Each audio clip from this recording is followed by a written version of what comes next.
अब भैया दौड़िया वो हम ले आए तुम्हारे लिए बोर्ड परीक्षा से पेपर। हाँ ये देख लो, ये है तुम्हारो पेपर, जानो। हाँ तो क्या है, कैसे हल करेंगे पेपर? हाँ अपने नॉलेज की गहराई को देखना है तो प्रश्न पत्र आपको हल करते रहना है। हमारे साथ आप जुड़े रहिए, हम प्रश्न पत्र को हल कराते रहेंगे, आप तैयार करते रहिए लगातार। जब तक आपका केमिस्ट्री का पेपर हो नहीं जाएगा, हम आपको छोड़ने वाले नहीं हैं। तुम भी भैया हमारे साथ जुड़े रहिए। अगर आप अच्छी तैयारी करना चाहते हैं, आप रसायन विज्ञान में 95+ अंक पाना चाहते हैं, तो आप हमारे साथ जुड़े। तो आइए देखते हैं प्रश्न पत्र कैसा होता है। प्रश्न पत्र में सबसे पहले होता है अनुक्रमांक। आप अपना रोल नंबर वहां पे डाल दीजिए, बोर्ड परीक्षा के द्वारा जो आपको मिला है, प्रवेश पत्र में आपके दिया रहता है। फिर है नाम, आप अपना नाम डाल दीजिए उसमें। उसके बाद में फिर भैया पेपर का कोड होता है, ठीक है, वो पेपर का कोड आपको कॉपी में भरना होता है। उसके बाद में फिर वर्ष पड़ा होता है 2026, रसायन विज्ञान विषय होता है, समय 3 घंटे 15 मिनट दिया होता है और पूर्णांक 70 अंक। यानी पूरे पेपर में जो प्रश्न आपसे पूछे गए हैं उनके कुल अंक हैं 70। उसके पश्चात नोट लिखा रहता है। नोट क्या होता है? कहता है प्रारंभ के 15 मिनट परीक्षार्थियों को प्रश्न पत्र पढ़ने के लिए निर्धारित हैं। यानी जो आपको 15 मिनट अलग से दिए जा रहे हैं, उन 15 मिनट में आपको प्रश्न पत्र को भली भांति, पूरा प्रश्न पत्र आपको ठीक तरीके से ध्यान से पढ़ लेना है। एक नजर आपको डालनी है पूरे प्रश्न पत्र पर, ताकि आपको पता चले कि उसमें कितना मटेरियल ऐसा है, कितने क्वेश्चंस ऐसे हैं जो आपको बहुत अच्छे से आते हैं। ठीक है भैया। उसके बाद में फिर निर्देश दिए होते हैं। निर्देश में क्या होता है? पहला निर्देश है, कहता है सभी प्रश्न अनिवार्य हैं। यानी सभी प्रश्न आपको करने हैं। प्रत्येक प्रश्न के निर्धारित अंक उसके समक्ष दिए गए हैं। कौन सा प्रश्न कितने अंकों का है, ये चीज प्रश्न के सामने दी रहेगी। दूसरा बिंदु क्या कहता है कि गणनात्मक प्रश्नों में गणना के समस्त पद दीजिए। आप कोई सवाल लगा रहे हैं तो सवाल के जितने भी स्टेप्स हैं, उन स्टेप्स को आपको क्रमानुसार सब लिखना है। शॉर्टकट नहीं मारना है। ये नहीं बीच में हमने 3 स्टेप गायब कर दिया और डायरेक्ट जो है हम फाइनल स्टेप पे आ गए, तो ऐसा नहीं आपको करना है। कहता है प्रश्नों के प्रासंगिक उत्तर लिखिए। प्रश्न का उत्तर ऐसा होना चाहिए जो प्रश्न में पूछे गई बात को स्पष्ट करता हो। प्रश्न जो आपसे पूछ रहा है आपको वही लिखना है उसमें। फिर कहता है जहां आवश्यक हो रासायनिक समीकरण दीजिए। अगर आपको लगता है कि मुझे इस प्रश्न के उत्तर को स्पष्ट करने के लिए रासायनिक समीकरण की आवश्यकता है, तो आप रासायनिक समीकरण भी दीजिए। तो आइए, सबसे पहला जो आपका प्रश्न है वो प्रश्न बहुविकल्पीय का होता है। समझ में आई बात भैया? जिसके अंतर्गत 6 प्रश्न रखे होते हैं।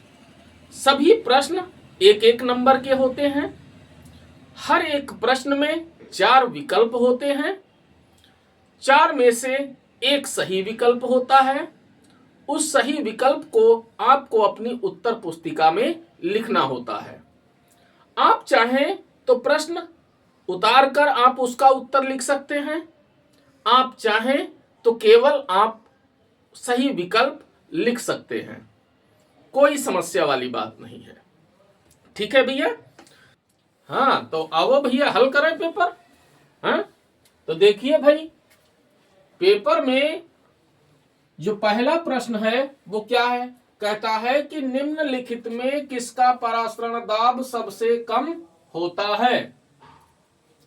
पहला है पोटेशियम क्लोराइड विलयन, दूसरा है स्वर्ण विलयन, तीसरा है मैग्नीशियम क्लोराइड विलयन और चौथा है एल्यूमिनियम फास्फेट विलयन।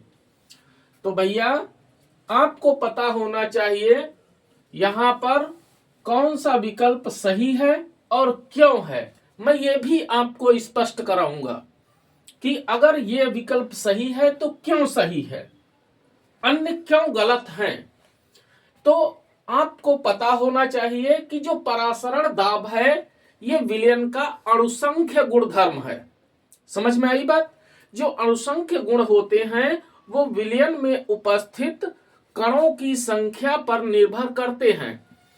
तो अब अगर हम पोटेशियम क्लोराइड की बात करें तो पोटेशियम क्लोराइड होता है KCl,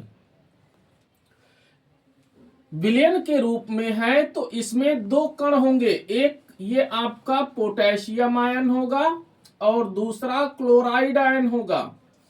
यानी इसमें दो कण, एक अगर अणु हो विलयन के अंदर तो उसमें दो कण होंगे। समझ में आई बात। आयन के रूप में अगर हम बात करें मैग्नीशियम क्लोराइड की, दूसरा है स्वर्ण विलयन। स्वर्ण विलयन यानी गोल्ड, सोना, इसका विलयन है। तो यानी इसमें मात्र केवल एक ही, इसमें कितने पार्टिकल्स हुए, 2 पार्टिकल्स। इसमें कितना पार्टिकल्स है, 1 पार्टिकल। अगर हम मैग्नीशियम क्लोराइड की बात करें तो यह है MgCl2। समझ में आई बात। जब इसका आयनन होगा मींस डिसोसिएशन होगा तो आपको एक मैग्नीशियम आयन मिलेगा और 2 क्लोराइड आयन मिलेंगे। तो टोटल कितने पार्टिकल्स हो गए, 3। एक अणु से 3 कण मिलेंगे, इसके एक अणु से 2 कण मिलेंगे और एल्यूमिनियम फास्फेट AlPO4, इसमें भी एल्यूमिनियम आयन और इधर फास्फेट आयन। तो इसमें भी भैया एक अणु से 2 पार्टिकल्स मिलेंगे, 2 कण मिलेंगे। ठीक। तो अगर हम ये कहें कि इसमें सबसे कम परासरण दाब किसका होगा, तो अभी हमने आपको बताया कि परासरण दाब एक अणुसंख्य गुणधर्म है, कणों की संख्या बढ़ने पर परासरण दाब बढ़ता है। तो यहां पर देखिए भाई 2 है कण, इसमें 3 कण निकल रहे हैं एक अणु से, इसमें भी 2 कण हमको प्राप्त हो रहे हैं एक अणु से। तो इसका परासरण दाब और इसका परासरण दाब बराबर होगा। इसका जो परासरण दाब है वो इनके परासरण दाब से ज्यादा होगा। यानी सबसे ज्यादा परासरण दाब यहां पर मैग्नीशियम क्लोराइड का होगा। तो फिर सबसे कम परासरण दाब किसका होगा, स्वर्ण विलयन का। बात समझ में आई। तो ये भैया स्वर्ण विलयन आपका विकल्प सही है। बात समझ गए भैया। अब आइए हम अगले प्रश्न पर बात करते हैं। अगला प्रश्न क्या कहता है, कहता है कि क्यूप्रिक आयन, ये कौन सा आयन है, क्यूप्रिक आयन।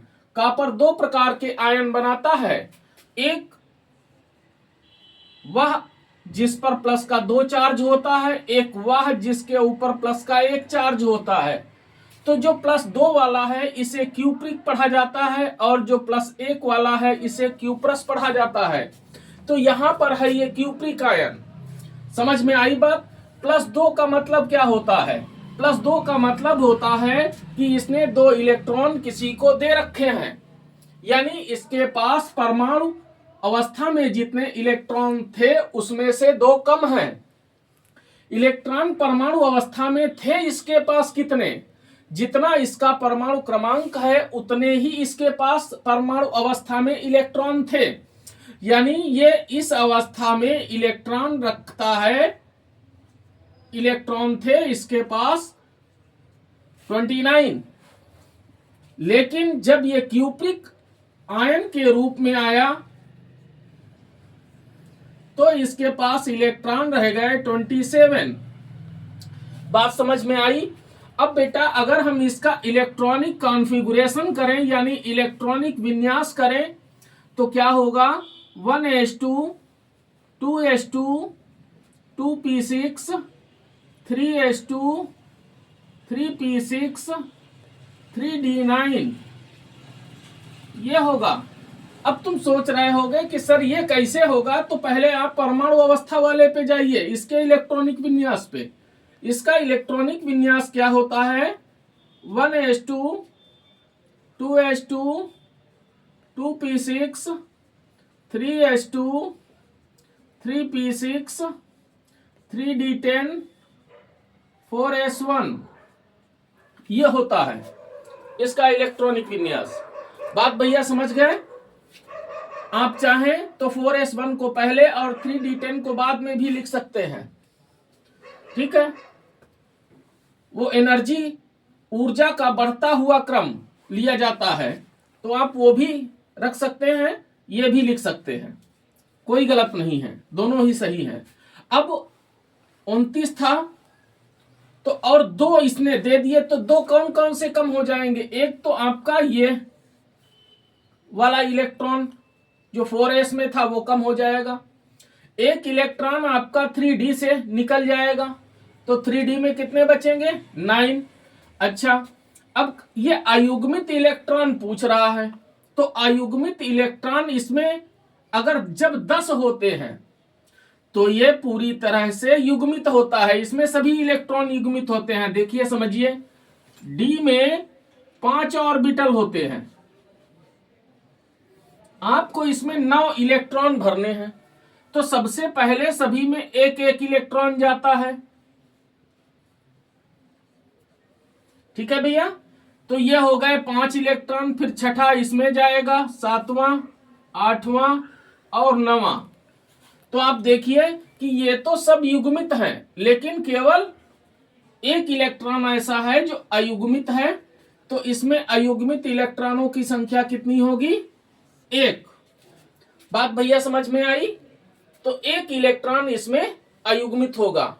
अब हम बात करते हैं विशिष्ट चालकत्व की इकाई है, तो विशिष्ट चालकत्व या विशिष्ट चालकता बात एक है, कोई अंतर नहीं है, ठीक है।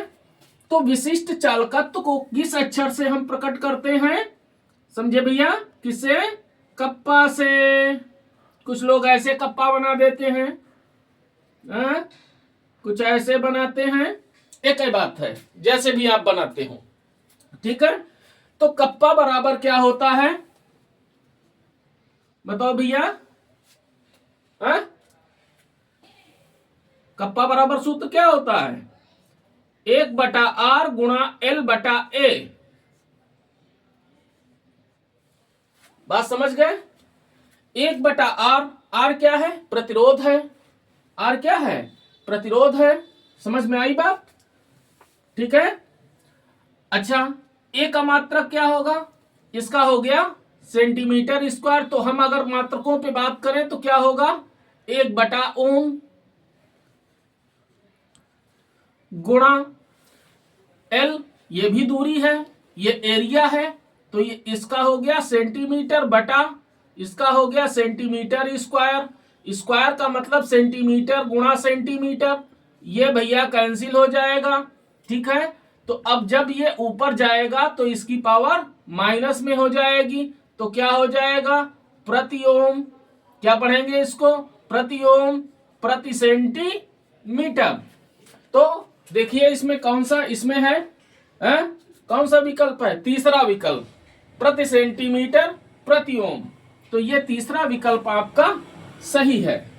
बात समझ में आई भैया, ध्यान से देख लीजिए, खूब अच्छे से समझिए, हमारे साथ जुड़े रहिए। हाँ भैया, अब हम चौथे प्रश्न पे चलते हैं। चौथा प्रश्न क्या है, कहता है अभिक्रिया RCOOAg और फिर तीर के ऊपर Br2 लिखा है, तीर के नीचे CCl4 लिखा हुआ है, भाई ये ब्रोमीन है, ये कार्बन टेट्राक्लोराइड है, और गिब्स के आगे लिखा हुआ है यानी तीर के सामने लिखा हुआ है RBr, क्या कहलाती है ये पूछ रहा है। कहता है ये कौन सी अभिक्रिया है, ये हुंस-डिकर अभिक्रिया है, ये श्मिट अभिक्रिया है, ये हेल्महोल्ट्ज जेलेंस्की अभिक्रिया है, या ये टिश्चेंको, जिसे टिशेंको भी कहा जाता है, अभिक्रिया है। तो ये कौन सी अभिक्रिया है? तो भैया आप याद रखिए कि R जो है ये एल्किल और एरिल दोनों समूहों को यहां पर रिप्रेजेंट कर रहा है, बता रहा है। आइए देखें कैसे ये संपूर्ण अभिक्रिया कैसी है। देखो ये है भैया RCOO AG plus Br2 CCl4, ठीक है। तो ये है RBr plus AgBr plus CO2, ये है आपकी अभिक्रिया, ठीक है। यानी जब कार्बोक्सिलिक अम्ल के सिल्वर लवण को ब्रोमीन के साथ कार्बन टेट्राक्लोराइड की उपस्थिति में अभिकृत कराया जाता है तो एल्किल ब्रोमाइड बनता है, या ब्रोमो एल्केन बनता है, या ब्रोमो एरीन बनता है। हमने कहा ना कि R जो है वो एल्किल और एरिल दोनों समूहों को प्रेजेंट कर रहा है, साथ में सिल्वर ब्रोमाइड बनता है और कार्बन डाइऑक्साइड गैस निकलती है। बात समझे भैया, ठीक है। अब ये अभिक्रिया जो है विकार्बोक्सिलीकरण की अभिक्रिया है, तो विकार्बोक्सिलीकरण की जो अभिक्रिया है वो हुंस-डिकर अभिक्रिया होती है। बात समझे भैया, हुंस-डिकर, जैसे हम यहां पर CH3COOAG यानी सिल्वर एसीटेट हम ले लेते हैं, ब्रोमीन के साथ में अभिकृत कराइए कार्बन टेट्राक्लोराइड की उपस्थिति में, ठीक है। तो क्या होगा, मेथिल ब्रोमाइड बन जाएगा, सिल्वर ब्रोमाइड बनेगा और कार्बन डाइऑक्साइड गैस निकलेगी। बात समझ गए भैया। तो यह अभिक्रिया कौन सी है, हुंस-डिकर अभिक्रिया। अब अगले प्रश्न पे चलते हैं। अगला प्रश्न कहता है कि यौगिक जो डाइसैकराइड नहीं है कौन सा है, सुक्रोज, सेल्यूलोज, लैक्टोज, माल्टोज। तो डाइसैकराइड कहते किसे हैं, यानी वे शर्कराएं जिनके जल अपघटन से मोनोसैकराइड की 2 इकाइयां प्राप्त होती हैं। यानी अगर हम डाइसैकराइड का एक अणु लेते हैं तो उसका जल अपघटन करेंगे तो आपको मोनोसैकराइड के 2 अणु प्राप्त होंगे। तो अब यहां पर देखिए भाई, जो सुक्रोज है जिसे गन्ने की चीनी भी कहते हैं, क्या बोलते हैं, गन्ने की चीनी, इसका फार्मूला क्या होता है, C12H22O11, ठीक है। तो अगर इसका हम जल अपघटन कर दें H2O अम्ल के द्वारा, अम्लीय माध्यम में कर दीजिए, ठीक है।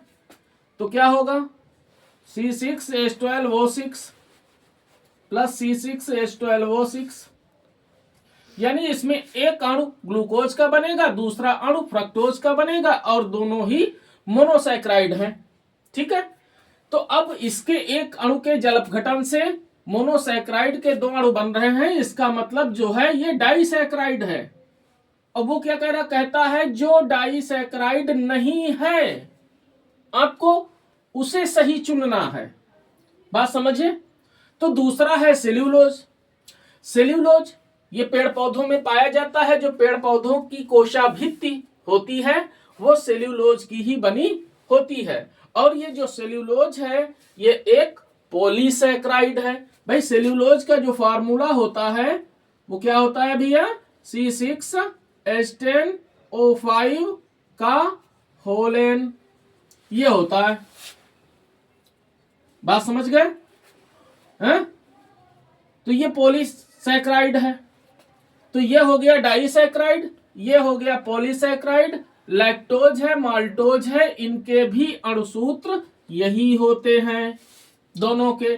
तो इसका तात्पर्य यह हुआ कि लैक्टोज और माल्टोज ये दोनों ही डाइसैकराइड है, ये भी डाइसैकराइड है, ये पॉलीसैकराइड है। तो डाइसैकराइड नहीं है तो वो है सेल्यूलोज। समझ में आई बात भैया? तो सेल्यूलोज जो है ये पॉलीसैकराइड है, डाइसैकराइड नहीं है, क्योंकि इसका जब हम जल अपघटन करेंगे तो हमें मोनोसैकराइड के कई अणु प्राप्त होते हैं, यानी ग्लूकोज के कई अणु प्राप्त हो जाते हैं। आगे चलिए, कहता है कार्बिल एमीन अभिक्रिया में क्या बनता है? कहता है साइनेट बनता है, साइनाइड बनता है, आइसोसाइनेट बनता है या आइसोसाइनाइड बनता है, क्या बनता है? तो भैया देखो, मैंने नीचे जो है कार्बिल एमीन अभिक्रिया लिखी है, ठीक है। जो एल्किल एमीन है यानी 1 डिग्री एमीन है, ये 1 डिग्री एमीन है, ठीक है। 1 डिग्री एमीन की पहचान करने के लिए भी इसी अभिक्रिया का प्रयोग किया जाता है, जिसे कार्बिल एमीन परीक्षण के नाम से भी जानते हैं, यानी कार्बिल एमीन टेस्ट कहते हैं, या उसका दूसरा भी नाम है। उस नाम में ही आपका उत्तर छिपा है। वो क्या है? आइसोसाइनाइड टेस्ट भी इसे कहा जाता है। तो देखिए यहां पर ये क्या बना? आइसोसाइनाइड। इस आइसोसाइनाइड को ही कार्बिल एमीन कहा जाता है। बड़ा ही दुर्गंध युक्त पदार्थ होता है, तीक्ष्ण गंध इसमें आती है, ठीक है। तो अभिक्रिया में क्या बन रहा है? आइसोसाइनाइड बन रहा है। तो विकल्प आपका चौथा सही है। बात समझे भैया? तो कार्बिल एमीन अभिक्रिया में क्या बनता है?